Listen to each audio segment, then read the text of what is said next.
I thought, shortly before we started talking, that it would be great content. And I was wrong, but I thought it'd be great content if I went through basically what I did was I Googled how many Bugs Bunny cartoons have hair in the title. Hair. Like a derivative of rabbit hair.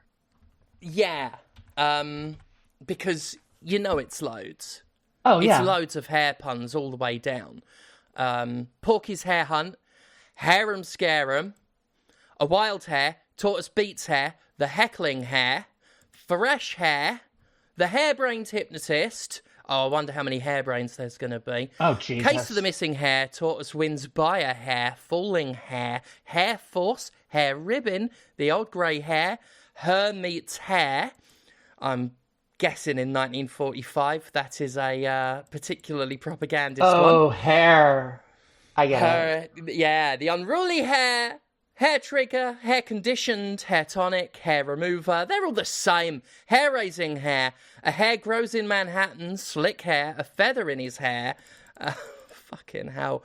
Hair Devil Hair, Hair Splitter, Hairdo, Mississippi Hair, High Diving Hair, Long-Haired Hair, The Greyhounded Hair, The Windblown Hair, Frigid Hair, Hurdy-Gurdy Hair, Homeless Hair, Hillbilly Hair, Bushy Hair, Here We Go, The Fair-Haired Hair, His Hair-Raising Tail, Water Every Hair. That one's all right. I kind of hate that one, if I'm being honest with you. I think that's why I like it. The Hasty Hair, Oily Hair, Hair Lift, Forward March Hair, Unswept Hair, Hair Trimmed, Captain Hairblower, No Parking Hair, Devil May Hair, starring Dante, Sahara Hair, Hairbrush, Haydn Hair, Nightmare Hair, Roman Legion Hair, except instead of Legionnaire, Roman Legion Hair, Half Fair Hair, To Hair is Human, Hairless Wolf, Hairway to the Stars, Now Hair This, Prehysterical Hair, Arabian Nights, Wild Woolly Hair, A Witch's Tangled Hair, Horse Hair, From Hair to Air, Lighter Than Hair, Compressed Hair, Wet Hair, Bill of Hair, The Million Hair, we're only up to 1963, kids, Hairbreadth Horry, Mad as a Mars Hair, Dr. Devil and Mr. Hair, False Hair, From Hair to Eternity, Wow. Hair and Loathing in Las Vegas. That's a good one. That's all right, innit? Yeah. I don't know if these ones are separate, but you know what? High Speed Hair, Sick as a Hair, Hair Restoration, Hideout Hair. That's the lot. That's everything on this page on the looneytunes.fandom.com wiki anyway. I got 2 wikis open. There's no Hair Today, Gone Tomorrow? I swear I've watched a Warner Brothers cartoon called Hair Today, Gone Tomorrow. Hang on. Or is that Little Bunny Foo Foo? That might be Little Bunny Foo Foo. Might be, because at least according to looneytunes.fandom.com, the only Bugs Bunny cartoon with today in the title is 1942's Any Bonds Today. His 9th outing as Bugs Bunny, apparently. Is that the one where he does blackface? It might be. Let's have a click on this. 1942 animated propaganda film. So there's every chance this is racist as fuck. The title was taken from a song written by Irving Berlin. Bugs Bunny sings a portion of Berlin's song against a patriotic backdrop at one point, going into a blackface parody of Al Jolson. Great. So there you go. There you go. That is how we've started that.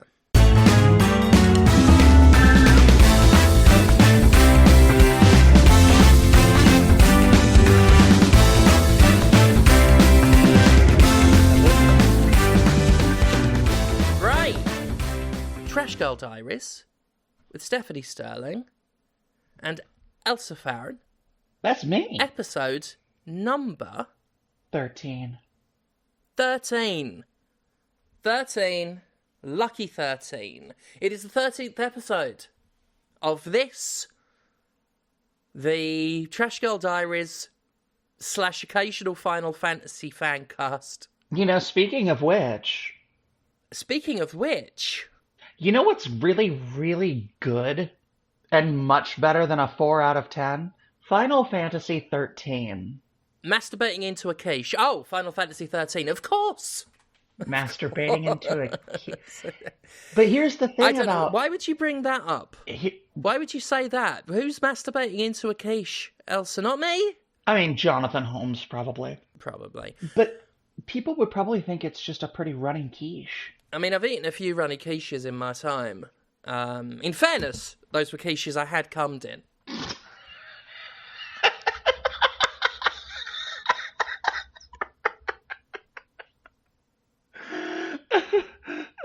Because for me, eating a quiche is all about the crust.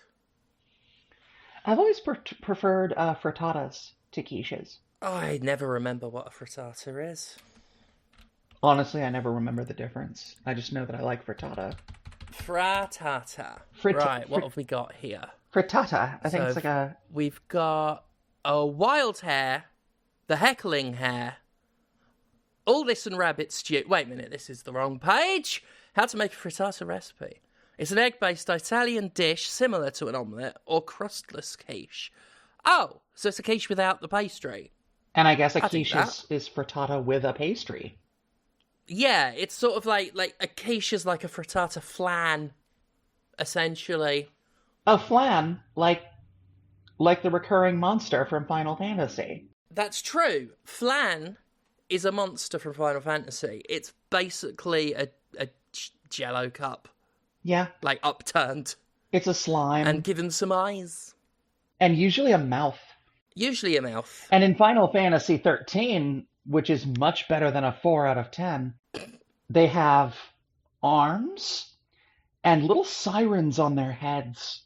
So, like, they're an upturned Jello cup, but, like, there's also, like, a little upturned bucket with a little siren on their head. I'm sensing a lot of judgment from the listeners at the moment. It's just, I don't know what it is. I just want to say for the record, I've never masturbated into a flan. Either the dish or the Final Fantasy monster. I haven't come in either of them. What about a baklava, Stephanie? Huh? What about my baklava, Stephanie? I'm feeling very attacked right now. Feeling very attacked. So tell us about Final Fantasy 13, the hit game that everybody loved. Universal critical acclaim. Everybody loves Final Fantasy 13. It's not incredibly divisive at all. It's not incredibly divisive at all. Everybody loves how the plot makes a lot of sense. It's very coherent.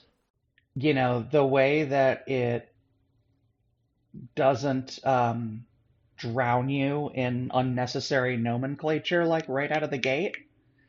No. It doesn't immediately jump into like 5 or 6 proper nouns like pulse, falsi, lissy, cocoon, focus, crystal stasis. Yeah, like it's not like weirdly made up or misapplied words that make me viscerally cringe with their awkwardness and their sort of shoehorned nature. No, not at all. You know, as someone who adores Final Fantasy 13 and very closely followed its its story, I just wholeheartedly admire its language, how it communicates to the player.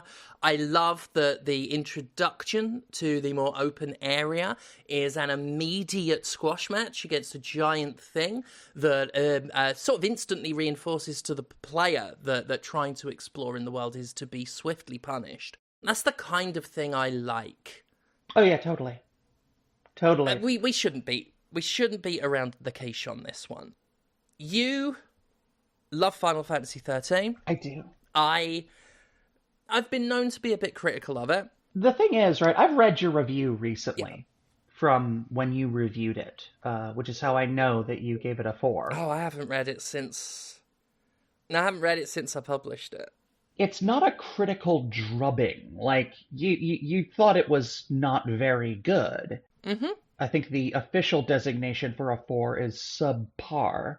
Yeah, like, I never said it was the pits. Over time, even I've believed that I was harsher than I was because, you know, first of all, distance from an event warps your kind of memory of it. Mm-hmm. But because this happens with all of my more controversial reviews, the conversation around it exaggerates so much what I said.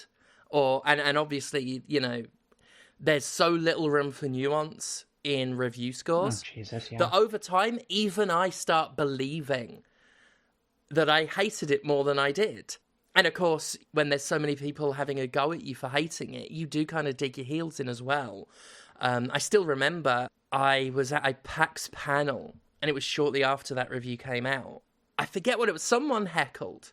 And it wasn't a nasty thing, but someone did heckle about the review, and I just grabbed the mic and I just went, Final Fantasy 13 deserves everything I fucking gave it. And, you know, it's that kind of thing where you start sort of, when it gets combative, not to say both sides, but both sides of any argument, when it gets heated, will entrench, typically. Oh, yeah.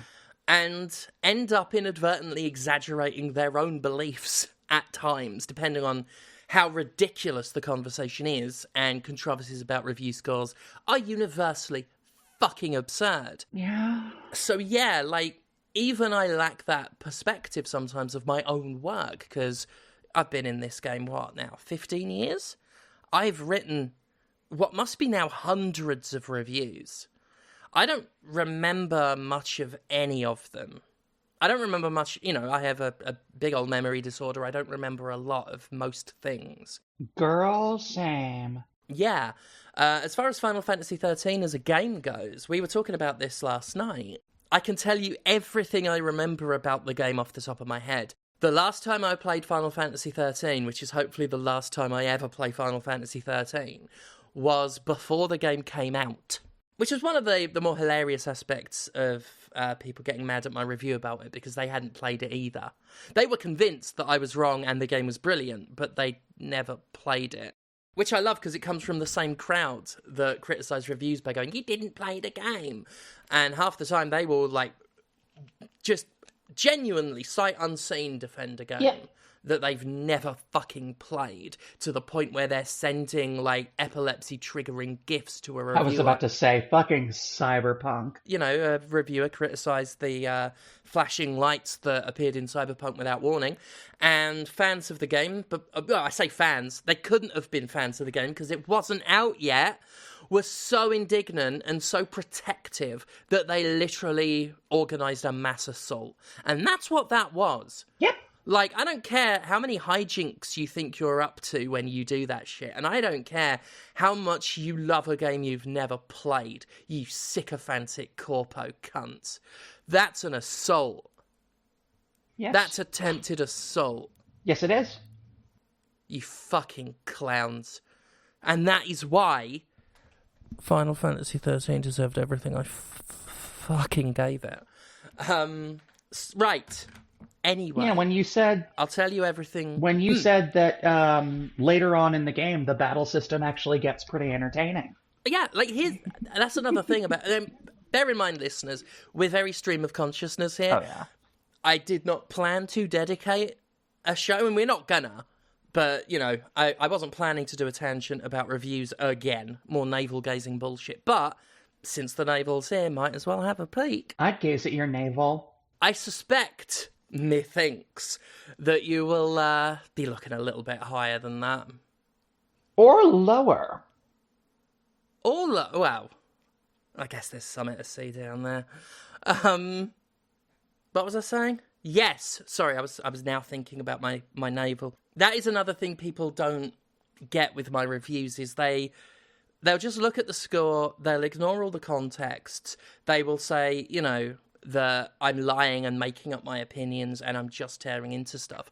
If you read even some of my most vicious reviews, unless it's like properly like philosophically and morally vile, like Garten of Banban, Although even then, like, I will say when something is an improvement, like Garden of Banban 4 as compared to the other fucking 3. But if you read even some of my most critical reviews, you will, and you actually read the words, nobody who's capable of rational thought could say that I wasn't trying to be as fair as I could be given my opinion. Even in my most hated games, if it does something good, I will say. And most of my harsh reviews will have me going to bat for certain elements of it. But that gets lost because people don't read the text. All they do is they find anything they can that will, like, invalidate the opinion in their minds, like the reference of the transphobia in my Starfield review. Jeez. But other than that, they won't read the whole thing. Because I think if you are capable of reading comprehension and you can take on board the words you're hearing, I don't think anybody could, in good faith, read any one of my reviews and say that I'm putting it on, that I'm lying about my opinion, or I'm just trolling. Because, sorry, kids, my writing is too professional to be a troll. I'm too fucking good at this. Sorry, I'm looking up comments Oh, God. on one of your reviews because I think it's time to bring back another classic feature of the Trashgirl Diaries. Elsa reads salty review comments in the voice of Ben Shapiro. Oh, goody. I found just a chunky one. This is just like a big old paralysis tick. Oh, my. So, here we go. This is on your review of Dragon's Dogma 2, by the way. Oh, so a more recent one. Okay. Yes. Okay. Just wrapped up this game, and I have to say, this is another in quite a long line of your recent reviews that just reads like you watched someone play the game rather than play it at all. Microtransactions are bad, of course. It's Capcom's usual approach to tack a bunch of needless purchases for easily attainable items onto their games, and you're right to condemn it. You're wrong to act like the game was designed to encourage you to buy them. The one poor crystal and fairy stone you can buy, yes, makes fast travel easier, but in the way that having just one more crisp from the packet makes you more full. It's a tiny, tiny advantage that they shouldn't be selling, but you also shouldn't be misrepresenting. Fast travel as a whole is totally misrepresented here. For one thing, the wandering and exploration is what people wanted out of this game. I know you did your whole very poorly argumented, if you can call that an argument, I don't believe you actually like this stuff tweet. But yeah, some people like slowly getting the lay of the land, stumbling across new places and distraction, and frankly, it works. I ended the game after 40 hours. Sorry. I realise this person has long gone, and I'm arguing against a ghost with the voice of Ben Shapiro. But you can't say exploration is good, and the fast travel isn't needed as a result, when once you've explored it, it's explored. Yep. And you've still got to walk back and forth through it. Just, if we're talking about misrepresentation and bad faith arguments. But I realise I'm doing the pathetic thing of arguing with a ghost with the voice of Ben Shapiro. Sorry, do continue, Ben. Okay. I ended the game after 40 hours, after having maybe 2 or 3 long walks that I hadn't particularly enjoyed. All were at the end game. Secondly, why don't you mention the carriages? Yes, you might have an ambush. Rarely more than one, and rarely far from your destination. But that's fast travel to every single quest hub in the game. I don't understand why you'd not mention it at all in a review so focused heavily on travel. As for encumbrance, spread your stuff out to your pawns. It's not hard or particularly time-consuming, unless you're holding healing items, in which case, hate to be that guy, but get good. Loves to be that guy. Love. All of them love Oh, they to be absolutely that guy. love to be that guy. They only say hate to be that guy because there is a lingering amount of shame, and they know that people will look at that and sneer at them, but they love to be that guy. Oh, yeah. The carriages are fucking garbage as well. Are they? They're fucking rubbish. Yeah, they'll get you somewhere quicker. Obviously, you've got to, pay them for it. The ambushes, that's fucking frequent. I've had them stop, halfway to a destination and fuck off. Great. I didn't mention it because it's still prohibitive and you've still got to get everywhere at least once the first time, you know? Yep. And it is not, like, it doesn't get you everywhere you need to go. It does not eliminate the backtracking to the point where I felt it important enough to mention it. But then again, I mean, the fucker invalidated himself the moment he said that I hadn't played the game. Which, there's loads of footage of me playing it. Headbutting a sheep repeatedly, like tackling a sheep. Yeah. Again, if you actually comprehend what I've written, you can't say I didn't play the game. That couldn't have been written by someone who watched a video. It's too detailed. Well, this person who apparently at the end of the thing they say, I'm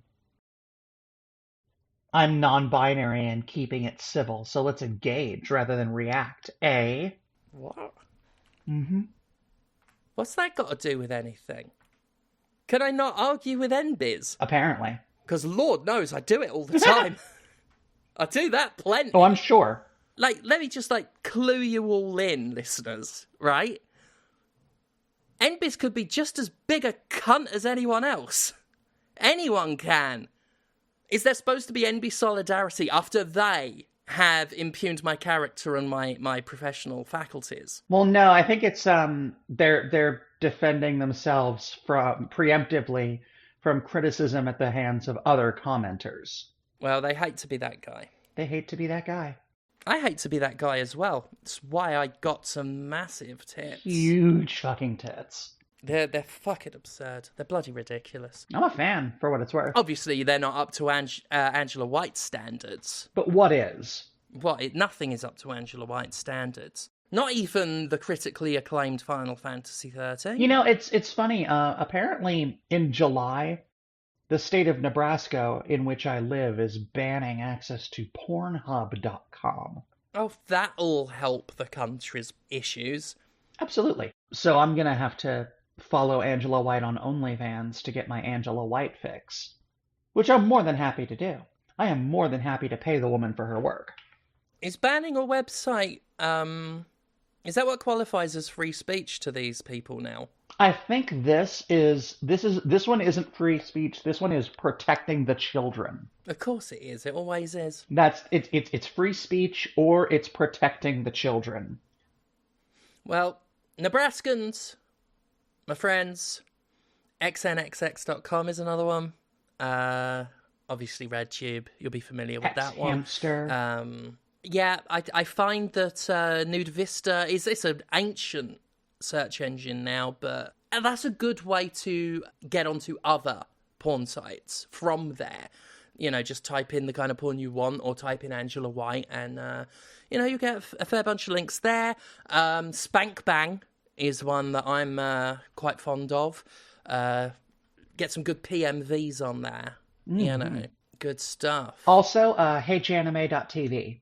If you like hentai, which I do. Oh, you partake.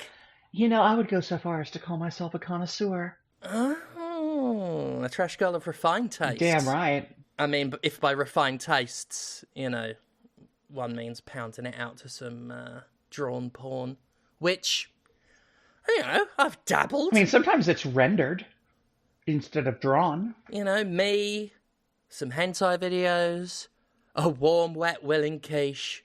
Fantastic evening in. Fucking quiche.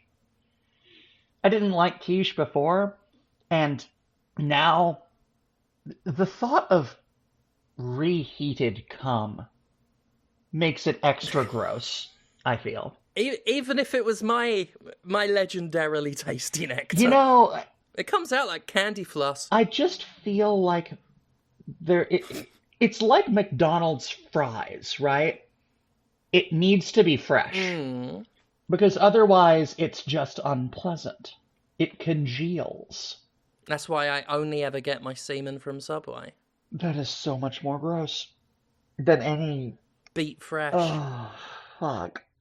It's the 13th episode, Stephanie. It's the 13th episode, and of course, for the 13th episode, we could only really talk about one thing, and that's Friday the 13th.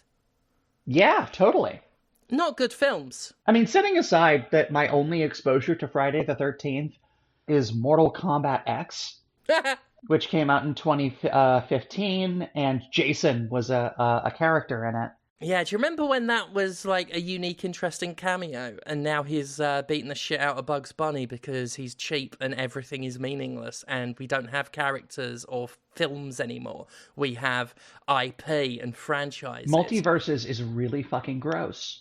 I'm not fond of it. I know it has its fans, and I know like people are so like they're still so drunk off of hype and crossover mania that they're pushing back on me so much.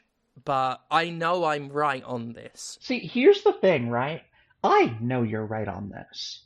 I've told you privately in the past that I think that your Ultimate Showdown episode might be my new favorite Jimquisition ever. Thank you. However, 2 days ago, it was announced that the PS4 and the Switch are getting a bundled re-release of the Marvel vs. Capcom games.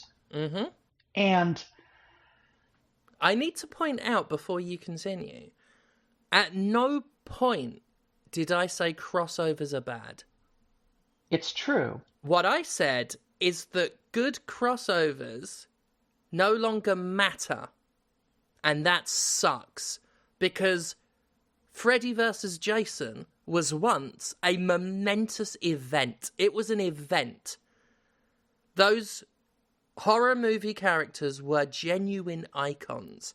And them clashing, and I know many people say the film was bad, but the idea of them clashing was mind-blowing.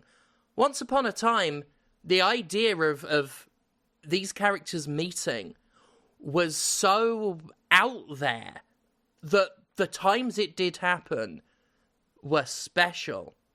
And also, I think Freddy vs. Jason is a great fucking film. And it's better than almost any other Nightmare on Elm Street or Friday the 13th film. It is better than it has any right to be. Even the first Nightmare on Elm Street? I like the first Nightmare on Elm Street. I think the first Nightmare on Elm Street's pretty good. I like it well enough. But I don't think it's a good film. I think it's an iconic and important film. But I think if the character of Freddy hadn't like latched into people's minds the way it did, I think that film would have been seen as at best, a so bad it's good B movie. Interesting. I think.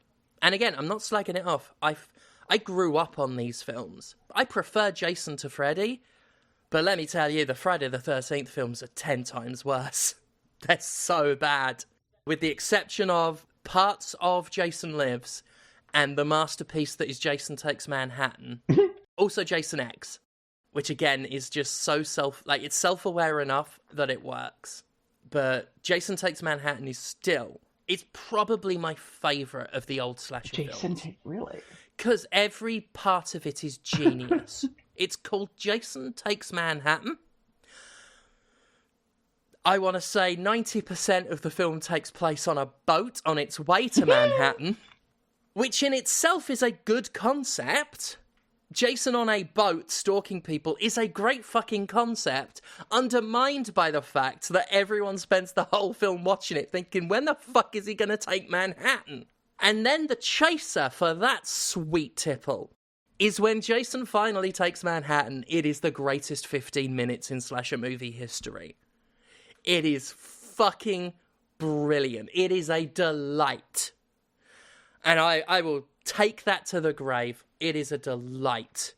Most people would disagree. You're making me want to watch that movie.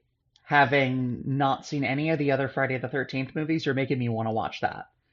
And just watch part 8, Jason Takes Manhattan, having seen none of the others. Honestly, you would get just as much out of it as if you'd seen the others. In fact, you'd get more out of it because you wouldn't have had to watch the others. They're really bad films. They're really bad ones. The first one, not so much. The first one obviously had a really famous twist and was clever in quite a few ways. The rest of them, 3, 4, 5, and 6, utter dreck. Really bad. It's like those really shit D-list movies where they filmed in the woods because it's cheap, and it's just a lot of wandering around in the woods. Winnie the Pooh, Blood and Honey comes to mind. Oh god, yeah. You don't get to see many good kills in those films, not until the later ones. A lot of it is just Jason lifts his arm with the machete and brings it down, and then there's a quick cut to someone holding themselves with some blood on their shirt going, ah! It wasn't until Jason Lives, which is actually the first one I ever watched when I was like 6. Jason Lives was when it started getting more self-aware, and that had some more comedy in it, and it had some more inventive kills. It had the kill that stuck with me from 6 till now, where a bloke and a woman, they're in like a Winnebago type thing, and the bloke's driving, and the woman's in the bathroom behind him, and Jason's in there, grabs her by the back of the head, pushes her head into the wall, Ooh. and her face, you see out the other side of the wall, as her face, like the imprint of her face just gets pushed through. It just makes a face-shaped relief of her on the other side. That's just, cool. Just wonderfully stupid.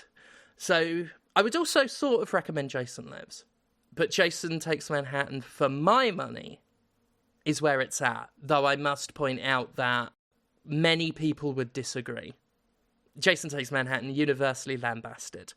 But I'm just so entertained by it. If anything, just for the final act. It's glorious. Universally lambasted also describes Rebel Moon. I love Rebel Moon. You do love your Rebel Moon. I love Rebel Moon. I listened to the audiobooks multiple times.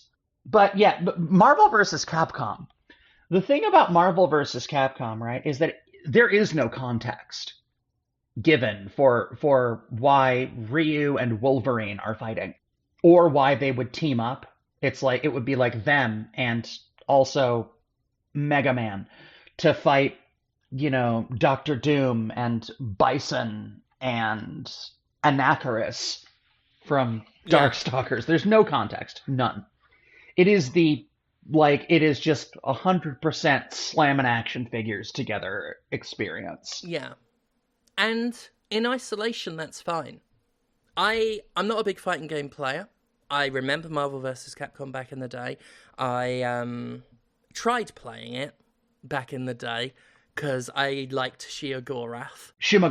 Yeah, and that is a fighting game character. Yes. Just delightful. But, again, it came from that era where this stuff was rarer. Some of these crossovers, especially in video games, could get away with less context because it was novel enough on its own. The context of the culture where this was such a rarity made it special. And of course, when I say context, I've complained about the lack of context in so many of these crossovers. Not so bad with Marvel vs. Capcom, because a fighting game with those characters is very similar tonally. There's not as much of a snarl as, Game of Thrones with all of its sexual assault and murder of children. Yeah. Being in the same game as, Scooby-Doo, Adventure Time. It's kind of like, I would say that like the most adult-oriented content depicted in Marvel vs. Capcom would be, Resident Evil? And there's nothing adult Resident Evil games are violent, but... But it's also a game about beating people up. It is. And I realise people are going to say, well, that's multiverses as well. Yeah, but everything in Marvel vs. Capcom is content that narratively revolves around beating people up. Superheroes beat people up. Well, you say that. Marvel vs. Capcom 3, which is not part of that collection, that has in my opinion, one of the most ingeniously designed fighting game characters of all time, Phoenix Wright. Phoenix Wright is a playable character in Ultimate Marvel vs. Capcom 3. I remember that. Mm-hmm. And his depiction is brilliant, but also he is the sole outlier, and that is the joke. Yeah, and that's the thing, is Phoenix Wright works, and again, this is more the meta context. Phoenix Wright works because, like you say, he's the only one that does that. It's novel. And that can be enough context. Again, so long as it's not saying that this children's cartoon exists in the same fucking universe as Game of Thrones, you know? But that is the kind of thing that is being diluted now. Yes. Phoenix Wright in Marvel vs. Capcom is novel. Or, let's say, was novel. But now we're in a world where Jason Voorhees is stabbing the shit out of Steven Universe. Scooby-Doo, crossing over with, like, Agent Smith. Yeah, like, I realised, like, I'm kind of talking in circles a little bit. It's because I keep trying to find a way that will communicate this to people that have been pushing back on it. Because they don't want to listen. They're not listening to what I'm saying. And the sad thing is they are going to agree with me in time. I think almost everyone has a threshold for this. People will get burnt out. And I think it does a disservice to things like Phoenix Wright being in Marvel vs. Capcom. That Warner Brothers especially has gone so hard, so fast. It's strip mining its content. It is just throwing everything at the wall. And it's leaving itself nothing. It has enough intellectual property now to have sustained itself on crossovers for decades. But because it threw them all out in fucking Space Jam and fucking Lego Batman and fucking Multiverses, in 2 years, they've blown through decades of material. Yeah. And we've still got those decades to fill. And they're going to fill it. And everyone's going to get full. And things like Phoenix Wright will mean nothing. Because it won't be novel anymore. Because everything will be novel. Everything will be, oh, so weird. Oh, so wacky. And the thing about it, too, is the fucking artlessness of it. I really hate the art style of Multiverses. Yeah, it's that post-Fortnite, inoffensive, universal plug-and-play art style. They made Arya Stark look like she wandered in off of the set of Frozen. She looks like a character from Frozen. Like with her big, big eyes and her tiny neck and her little tiny little waist. And her head being wider than everything else on her body. Like, she's one step removed from looking like a fucking Funko Pop. Mm-hmm. I mean, we were talking about this on the Stephanie Sterling's Trash Palace Discord a little while back. The Funko Pop thing is a wonderful example of what we're seeing in media all over. The problem with Funko Pops is they don't adapt the Funko Pop art style to match the character. They have the priorities the wrong way round. They adapt the characters to fit their art style, which is what we're seeing in Multiverses as well. They adapt their characters to fit the brand. The brand is what matters. Yeah. If you were prioritizing artistry and creative integrity and respect for the source material, the brand would be in service to the media. But what we've got now is media in service to a brand. And that is Funko Pop. What Funko Pop is artistic subjugation.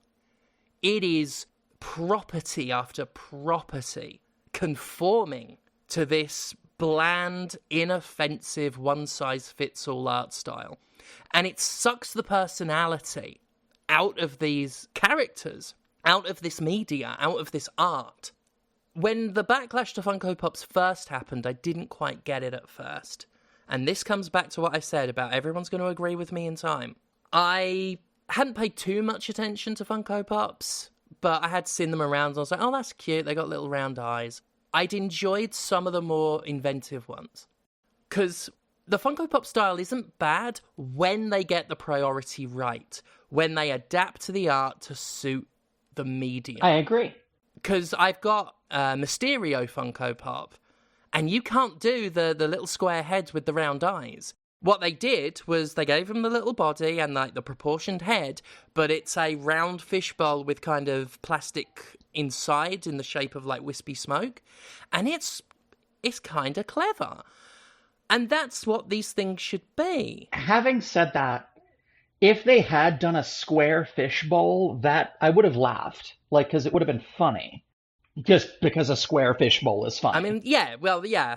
I think Funko Pops are good when they have no choice but to be creative. They'll avoid it as much as they can, which is why, you know, so many Funko Pops, you can't tell them apart from characters from other media even. But when it's something like Mysterio, they have no choice but to adapt. And we've gone from a world where it would be reasonable to say something like, oh, I would love to see a Funko Pop that looks like Mysterio. Nowadays, it's more, oh, I would love to see a Mysterio that looks like a Funko Pop. It's the wrong way round. We need to see Funko Pops that look like the Thing, not the Thing looking like a Funko Pop.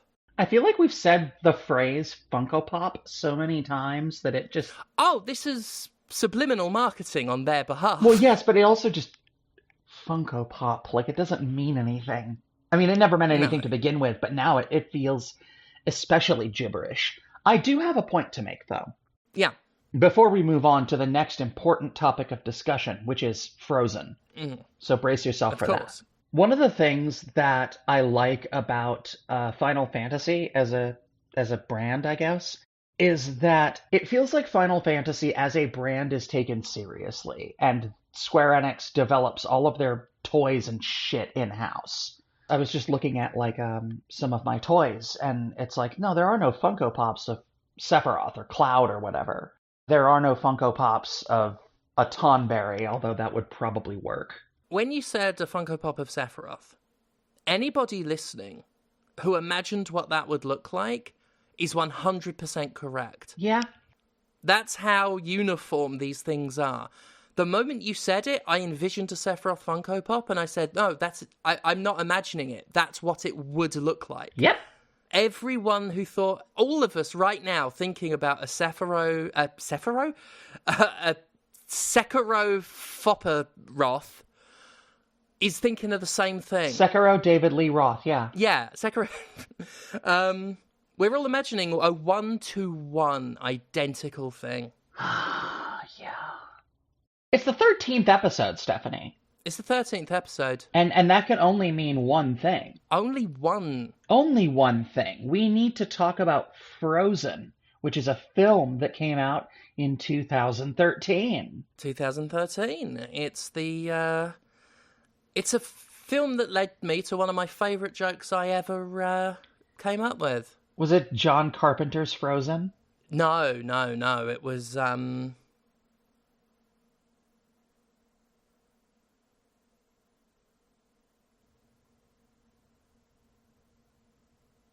Can't remember it. But it was good. Yeah. I'm trying to remember, but I can't, so I'm just going to let it go. So, what is Frozen? I see what you did there. Right? That wasn't even my joke. I just improv that because I realised I wasn't going to nail the setup for the actual joke. Yeah, it'd be like that, though. So I improved on the fly. It's like when I get tired at the end of a wrestling match and I whisper to my opponent, I'm cutting the elbow drop. just sharp, on the fly. You zig, I zag. You have 3 more moves planned, I say wrap it up, I'm leaving. Frozen! So Frozen it's a movie that came out in 2013, and my name is Elsa. And some people have asked me, because I am a trans woman, and that implies that I chose the name Elsa. And so a lot of people are like, well, is there any connection with you and Frozen? Yeah, there is. I named myself after the character from Frozen. Because I love Frozen. I think Frozen is, it's an interesting case of a movie that kind of drowns in its own message. Well, that would be fucking climate change, wouldn't it? Oh god, it would. What happens when your ice castle melts, Elsa? Right? You fucking care about carbon emissions now, didn't you cunt? I don't know, actually. I would say that it's a pretty green installation. Oh, yeah, no, I just, she's royalty, fuck her. It's true. She does abdicate the throne in the second movie. I did not know that. Yeah, the second movie is explicitly anti-colonial, which is fantastic. It's always good, isn't it? Yeah, like half of the kingdom is destroyed. It's... Yes. Like it's... Do they reprise Let It Go and it's Elsa in Hong Kong talking to the fucking British Empire? No, but that would be fucking amazing. That fucking song, that was ironically named. Because for 2 years, no one fucking did. It's true. And that was my joke back in the day. That was my joke. That is a good joke. It was all right. Trust me, listeners, it was funny back in the day. Oh, I bet. And I was one of those people. I loved that. I loved that song and would always just sort of hum it to myself. I mean, it is a nice song. It is a nice song. It's a pretty song. It was the Warner Brothers crossover of its day. I had my fill long before people stopped serving. Jesus Christ, yeah. But you love Frozen. I do. I love Frozen. And I love Frozen 2 more. See, I've not seen that one. I watched Frozen 1 once, like way back in the day. I hate that Frozen can be described of now as way back in the day. Yeah, it's 11 is Frozen. Yeah. To someone who still thinks Santa Cruz by The Thrills is a contemporary song, it's not great for me. I try not to think about how old everything is that I love. Like Marvel vs. Capcom 2 is getting a re-release on PS4. That game is 24 years old. It's cool that people still play it, but it came out in 2000. It is 2024. I feel so old. I remember being in arcades when it came out. I'm so old. I'm rotting. I am rotting before you in real time. Like I can see bits of my skin just sloughing off. But that's okay, because that means eventually I'll be a skeleton. Who doesn't love that? Speaking of which, actually, it's the 13th episode. I don't know if you've caught that, Elsa. Is it the 13th episode? Oh my god, yes. And there's only one thing we could talk about. There's only one thing we can talk about. Only one thing. That's the motion picture 13 Ghosts. Yes, which... Hang on. I have seen that. I have watched. I remember even less about it than I do Final Fantasy 13. I remember there was a man with loads of nails, or it wasn't like Pinhead. He had like big chunky nails or screws in him. This was a 2000s horror movie, listeners. And if you know anything about 2000s horror movies, very much like the Sephiroth Funko, you are imagining a 1-to-1 perfect picture of what the film's like. Apparently, it stars Tony Shalhoub. Oh god, yes it does. Tony Shalhoub. Wow. There's also a completely separate movie called Scooby-Doo and the 13 Ghosts. Oh, I bet that's even more entertaining. Well, probably not, because Hanna-Barbera sucks. And it's funny, because 13 Ghosts stars Matthew Lillard as well.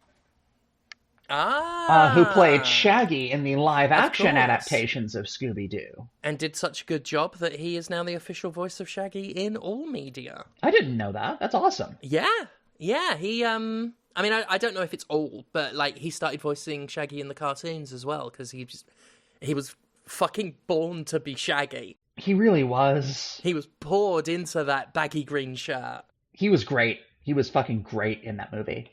I never saw it. The only thing I ever hear about that film is how fucking amazing Matthew Lillard is in it. Which is great, because, you know, if anyone listens to the current and contemporary long-running show, The Spin-Off Doctors, you'll know that myself and Podquisition co-host Conrad Zimmerman have all the love in the world for Matthew Lillard. Really, really enjoy old Matthew Lillard. So I was made up for him when I heard that, like, he was so well received as Shaggy to the point where, like, he got to voice him, like, officially in like, other media. So that's thrilling. Never seen the film, though. I have no idea if it's decent or not. It's fine. There are a couple of bits from it that I remember being funny. like when the four main human characters all swap bodies. And so, like, it's, Freddie Prinze Jr.'s voice coming out of Matthew Lillard's body, and he has to suddenly pantomime as Fred in Shaggy's body. Yeah. So, like, that's funny. I think the one thing I heard about the Scooby-Doo movie is one of the reasons I didn't watch it because it was such a huge spoiler, but when it turned out that at the end, the ghost turned out to be Matthew Lillard and Neve Campbell's boyfriend, I was like, fuck it, what's the point now? There's no mystery. Is that... That's not the plot twist of Scooby-Doo.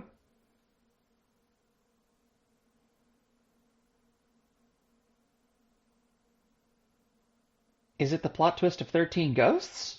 I am very confused. Both now and in general. Listeners, you're here for a momentous occasion. A scenario that I never thought we'd see possible.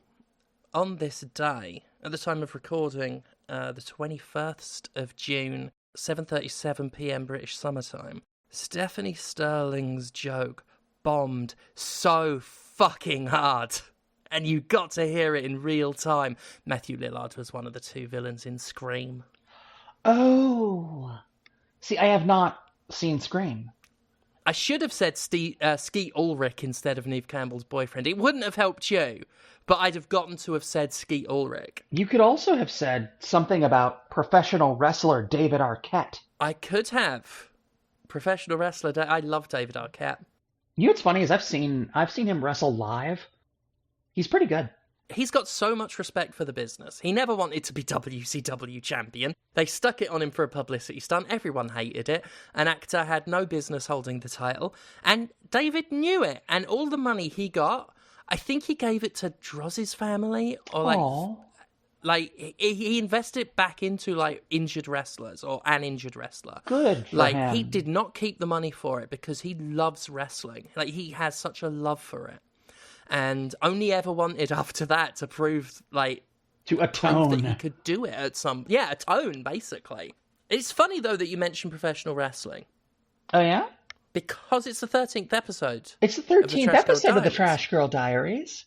It could only mean one thing. It can only mean one thing. We've got to talk, of course, about WrestleMania 13. 1997. Just as the Attitude Era was on its way. I mean, I know nothing about WrestleMania 13 other than the match between Bret Hart and Steve Austin that apparently was just a really good match where it was a double turn. Yes. Where Bret Hart went in as the face and Austin as the heel, but over the course of the match, because it was a submission match, like at one point Austin got his head busted open, and Hart had him in the sharpshooter, and instead of tap out, he actually passed out and fell unconscious from the pain. Mm-hmm. And that made him like this resilient fight to the bitter end hero. Yeah. It was an iconic shot of Steve Austin held in this submission hold. Blood just streaming down his face as he just refuses to tap out and then passes out. And yeah, it was masterfully done. A double turn is a hard thing to do. And it wasn't this spur of the moment thing. I was actually watching some Wrestling with Regret the other day, and he was talking about it there. Brian Zane, I think. Yeah, Brian Zane. Yeah. I like him. I've been aware of him for a while. I've only started, proper watching him. It's good stuff. But he was pointing out, a lot of people act like things like that double turn was completely improvised. But, quite a bit of groundwork goes into laying the seeds for that. And that was one of the most masterful ones ever. It's a hard thing to do, to have a good guy and a bad guy go into a match and tell a story that has the roles reversed, that then leads to a lasting story. Really hard to do. So that's WrestleMania 13. Also, Hunter Hearst Helmsley wrestled Goldust, which I mentioned for no other reason than I love Goldust, that big gold guy, but not really. You know what's funny is back when I still had Twitter, Dustin Rhodes blocked me on Twitter. I've heard he does do that. Apparently. He blocked the OSW review as well, because they talked to him about Black Rain, and they legitimately like Black Rain. But that was a character that he did in TNA, and it was a dark period of his life, so he does not talk about it. But I seen some Black Rain, and I kind of liked it too. Obviously, if I ever met him, I'd never tell him. But it was good work. If I were ever to meet him, I already know what I would say. I would say, "What's Asuka like? Is Asuka nice?" He also, had a pretty big hand in training Ronda Rousey, and I don't need to ask if she's nice. We already know that she isn't. And we all know she's a dickhead. Do you remember that time Ronda Rousey, the international starlet, said that Sandy Hook was a false flag operation? She didn't. Do you remember that she denies mass shootings happened? I don't think that she did. She found... Because here's the thing. I've looked into this, right? I've looked into this specifically. She shared an article about the conspiracy theory, and it was less Sandy Hook was a false flag and more an extremely stupid person saying, "Hey, have y'all heard about this shit? Some people are saying da-da-da-da-da-da-da." But, she's backpedaled on that since. And I guess the reason I even say that at all, I'm not exactly champing at the bit to defend Ronda Rousey, is that I think that there's a meaningful difference between someone actively spreading misinformation and someone just being an idiot who sees something, broadcasts it out into the world just on the grounds of, "Hey, have you seen this shit?" And then when faced with criticism, I'm pretty sure she got grumbly about it and was just like, "Hey, I was just trying to show y'all some weird shit I saw," and then checked out. I find that worse than the outright deniers sometimes. The ones that clothe it in, "I'm just putting it out there." So some things don't need to be put out there when they're harmful, reckless bullshit. Yeah, I mean, I agree with that. It's not food for thought. It's not, "I'm going to share this with that emoji scratching his chin." Honestly, I'd have more respect for you, I think, if you'd own it instead of do the whole Fox News just asking questions thing. I mean, I guess it's just, like I said, I think that because she's dumber than a bag of hammers, I think she saw something and just didn't think. Well, Rhonda, sometimes when you see something, you don't have to say something. I agree. Like I said, I mean, and the thing is, you can absolutely say, I'm here drawing, a difference between malice and stupidity. And, it's perfectly valid, I think, to not make that distinction given the consequences. Do you remember when she was a transphobic wanker? Yes, I do remember that. Don't worry, listeners. There's a bag full of this stuff for Ronda. Ronda Rousey's an idiot. I'll give her this, though. She's one of the few people that can wrestle with bare legs without knee pads and not look weird. Not look weirdly more naked than if she'd be naked. Her first few matches in WWE were pretty good. Oh, mate, her WrestleMania debut is not one of the best matches of all time, but certainly one of the hottest. One of the best debuts. Certainly. Many people have said it's the best debut. I wouldn't go that far, but it's up there. The iconic shot of her, pummeling the shit out of Triple H in the corner. A lot of shitty people are tragically good wrestlers. Chris Jericho. Logan Paul. It's why I like to be infuriatingly good at writing for video games now. I love that My Welcome Vampire Survivors was as fucking stellar and well received as it was. And it fucking was excellent. Thank you. It's the 13th episode. It's the 13th episode. Is there anything you can think of that we should be talking about? Because I feel like there's at least one thing. Well, there's only one thing. Oh, of course. Royal Rumble 2020. Fucking hell. When Brock Lesnar entered at number 1 and then eliminated the next 13 contestants before getting punched in the dick and kicked in the head. It was amazing. I fear we may have lingered on wrestling so much to the point where we can't go into too much detail about why it was so brilliant. But it was brilliant. I mean, he threw John Morrison. He threw lifted and threw John Morrison. Yeah. And, like, Morrison got wall bounced and hit the ground. It was pretty incredible. But it's the 13th episode. It's the 13th episode. And there's only one thing to talk about. It could only be one thing. Christ. Weedle. That little cunt. Pokemon number 13 is Weedle. The 13th Pokemon. Weedle. Yes. Essentially a turd with aspirations of unicornhood. Yeah, pretty much. I believe Weedle is the first bug-type Pokemon in the Pokedex as well. Or is it Caterpie? That's always the thing, isn't it? It's the classic Caterpie-Weedle conundrum. Well, we could also talk about Staravia, which is the 13th Pokemon in the Hisuian Pokedex, as seen in Pokemon Legends Arceus. I do like Arceus. God, Arceus was so good. That is a good fucking Like, I haven't played a Pokemon game since Crystal, and I played Arceus for a hot minute. It's so sad that they went back on so much of it with Scarlet and Violet. Apparently they're doing another Legends game. Oh, no doubt. The way they titled it alone screamed franchise, and it was so well received. They'd be so stupid if they didn't do another one. Like, God, yes, do more of that. I'm a huge fan. Yeah, I've got nothing but good things. Well, no, I've got some less good things to say about Arceus, but I've mostly got great things to say about it. Such a fucking great game. Represented to me what Pokemon should have been by this point in its lifespan, like the mainline thing. It just felt like a proper contemporary Pokemon. I also liked that I could wear a big straw hat. Yeah. I was disappointed with a lot of the cosmetics in it, though. And then that's true in all the Pokemon games. Like, the clothing options and stuff like that are dreck. They really are. And it is a shame for something like Arceus. Like, especially, you know, it can be comparable in some ways to Monster Hunter.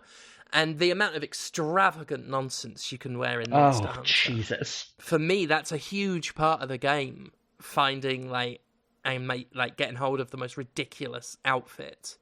And I think Arceus would be great at that as well. Or Pokemon Legends.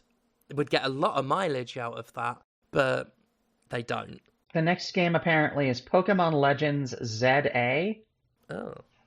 I don't know what that means. I don't know what that means. No. I mean, I know one thing. It's episode 13. It's episode 13, and we can only talk about one thing. Only one thing. The Last Supper. 12 disciples plus Jesus, a tidy 13, paying quite a bit of gratuity on that, but to be honest, Jesus ain't going to need the money. Yeah, and also, you know, I'm pretty sure Judas had a nice windfall around that time. Yeah, he'd come into a bit of money, which was great. You know, Jesus was made up for him. He was like, that's fucking wonderful, because I know you wanted to get yourself a new pair of shoes, because them ones were worn. Fucking 30 pieces? Is that 30 pieces of silver? What the... How did you get that? Did you have a fucking good day on the GGs? Judas just sniggering to himself. Just, yeah, mate. Judas is just like, don't worry about it, man. I just had a big sale. Double glazing. It's all the rage. Bread and wine is on me. Actually, it's funny. When you said the Last Supper, you know what came to mind? There was a wrestling move called the Last Supper. Oh. It's actually a figure 4 feint pin that is used by another good wrestler, awful person, Darby Allin. I can't make it through one episode of this show without saying, fuck Darby Allin. Mm-hmm. Piece of shit human being. With maybe the most beautiful eyes I've ever seen on a person. His eyes are gorgeous. I tell you what was gorgeous. 13. The first-person shooter, starring David Duchovny, in that weird little era where they thought David Duchovny, of all fucking people, would be a great voice actor, with that vocal delivery.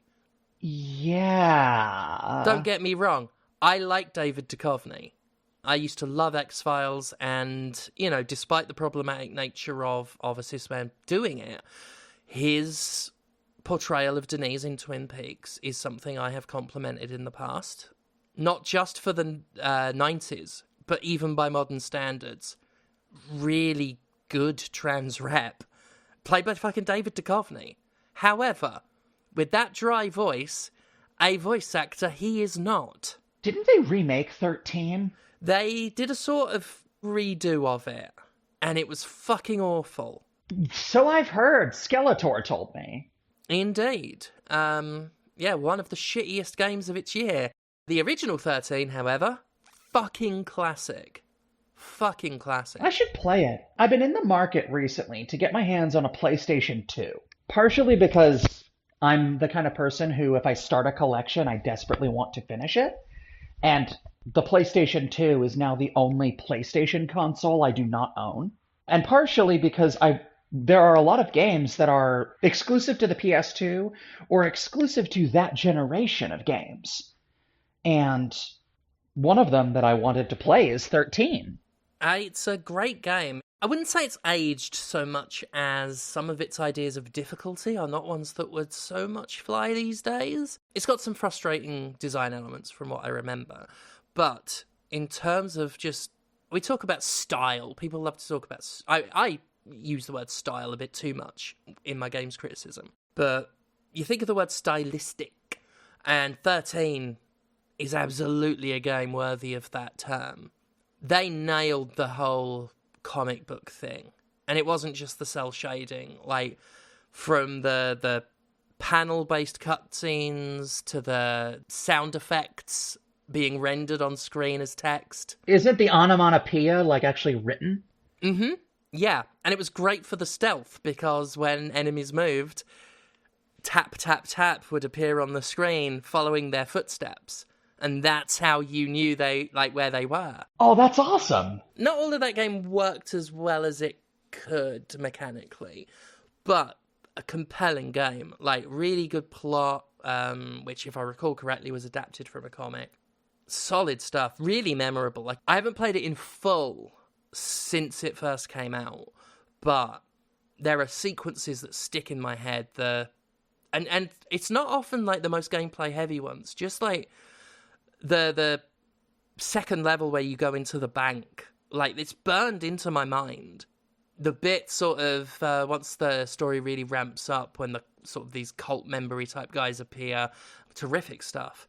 Very well worth playing if you can get hold of it for cheap, which I will. You do can my best. And will, yeah. You shouldn't be hard to get hold of. I mostly just want a PS2 so that I can play through that seminal classic, Dirge of Cerberus, Final Fantasy VII. Which I haven't played, but I've heard that it's about as well received by contemporary Final Fantasy fandom as Final Fantasy XIII is. It is the 13th episode, isn't it? I believe. Let me just crunch the numbers. Isn't it, though? Isn't it, though? Holy fuck, I tell you what, mate, it's the 13th episode. It's the 13th episode of the Trashgirl Diaries, and that can only mean one thing. Only one! We need to talk about Lightning Returns, Final Fantasy XIII. She's back! She's back. And blander than ever. She's got sunglasses. I take it all back. I hadn't heard about the sunglasses. I apologize for calling her bland. Clearly. She has got sunglasses and she got the weird drip. Shoulders. Having said that, she can wear like an assortment of suits and like tuxes. And I get why lesbians love her so much. Because she does look fantastic in suits. I am a sucker for a feminist suit. Big fan. Big fan. Of course, though, with it being the 13th episode, there's only really one thing we could talk about. Only one thing. The Iranian Festival of Nature's Day. It's the 13th day of Farvardin. People go out, have a picnic, play pranks. I'm too culturally ignorant to say any more than that. I didn't even try and call it by its Persian name, because I'll fuck up the pronunciation. But that's the one thing we can talk about. Unless there's something else. I mean, you know, a 13th episode could live anywhere. Even in data. But you know what? No, I draw the line at Kingdom Hearts. I'm out.